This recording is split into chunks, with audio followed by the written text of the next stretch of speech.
Hello guys! Today Ukrainian drones have targeted a chemical plant in Tula, which was responsible for the production of various weapons supply like explosives, gunpowder, and I have decided to combine our favorite Russian geography lessons with some of the Ukrainian mathematics. And all because in his recent report, General Syrsky stated that just this one October, just during 1 month, Ukrainian drones have destroyed or damaged 52,000 various military objects of the Russian army. That is insane. Typically, I report about these very famous targets like oil refineries, military bases, but in general, this happens every day with other important objects like 129 artillery systems destroyed in just 1 October.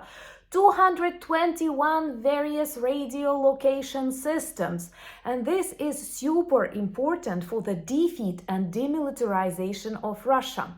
And today President Zelensky also said that we have produced the first 100 of missiles in Ukraine, which is another proof we plan to win this war. Russia can be defeated and Russia will be defeated.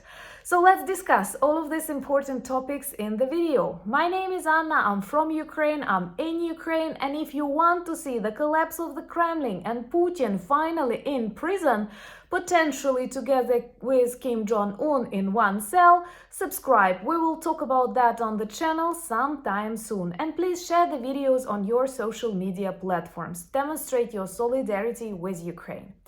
And today, Russian authorities had to report about a massive attack of Ukrainian drones on various Russian regions. Even on the official Russian web pages, they had to confess that 7 regions were under attack when Ukrainian drones paid visits to Russian military objects. And these were Bryansk, Kursk, Novgorod, Smolensk, Tula, Oryol, Tver. And we see that new names are appearing, thus Russian war zone is getting bigger. And if anyone will offer us to create a buffering zone, we will say yes, as long as it is on the side of the Russian Federation. That's the plan, and Kursk was just the beginning.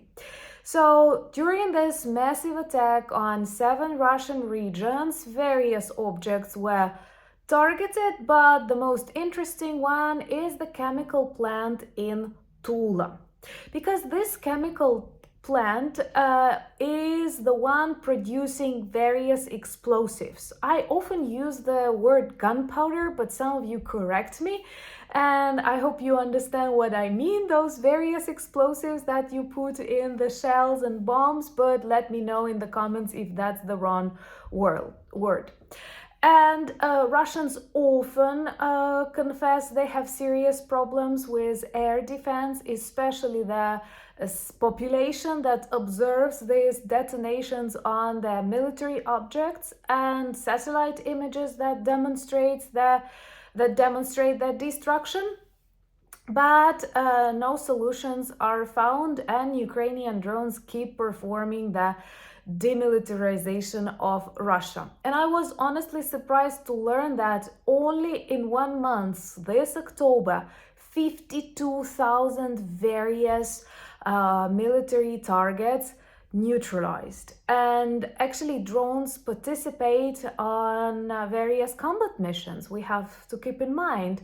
And out of those thousands and hundreds of thousands of Russian losses, some are actually produced by drone operations, because this is a totally different war. And another reason why I think Ukraine can be very useful to NATO too, because lots of theoretical things that NATO instructors know, lots of combat operations that they conducted with very different countries and very different types of war may not help if Russia, China, and North Korea unite and keep distorting the world order. Subscribe to demonstrate your solidarity with freedom-loving people. That is important. And we still still need more ammunition, we still need more weapons, but we also work on the production of our own. First of all, I'm sure you've noticed how tremendously the results of our drones improved in the last year. They can reach more than 1,000 miles. They perform various missions. There are different types: marine, ground, aerial, and I'm sure more to come. But most importantly, Ukrainian developers are now working on the production of Ukrainian missiles. Well, like necessity is the mother of invention, various bans that are not yet lifted inspire Ukraine to produce more of its own missiles. It cannot be a very big production, especially when you try to develop it in times of the full-scale war, with shellings, blackouts, people conscripted. But the first 100 of Ukrainian missiles was already produced, and President Zelensky reported about that. And I think it's beautiful as for the country that was not doing such supplies before. And if you ask me, the majority of Ukrainians understand that the only way for us to live next to Russia is to be very, very, very militarily advanced. And that's the plan number one. It is our peace plan, actually, and the one that I fully trust, to be very, very militarized. By the way, let me know what do you think about nuclear weapons and the fact that if Budapest Memorandum is not working, how would you act in our place?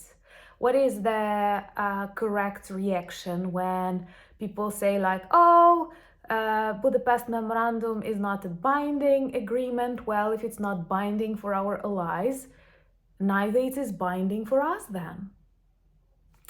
And some good things are happening actually, and some bans are lifted. And I was happy to learn that the United States and President Biden actually lifted a ban on various maintenance workers that can come to Ukraine and actually help with the weapons that are provided by the United States. Various military constructors that can help maintain the weapons, because previously it was really difficult because either Ukrainian people who had not enough information about some of the systems had to work, or they had to be transported to some of the countries outside Ukraine that are partners of the United States.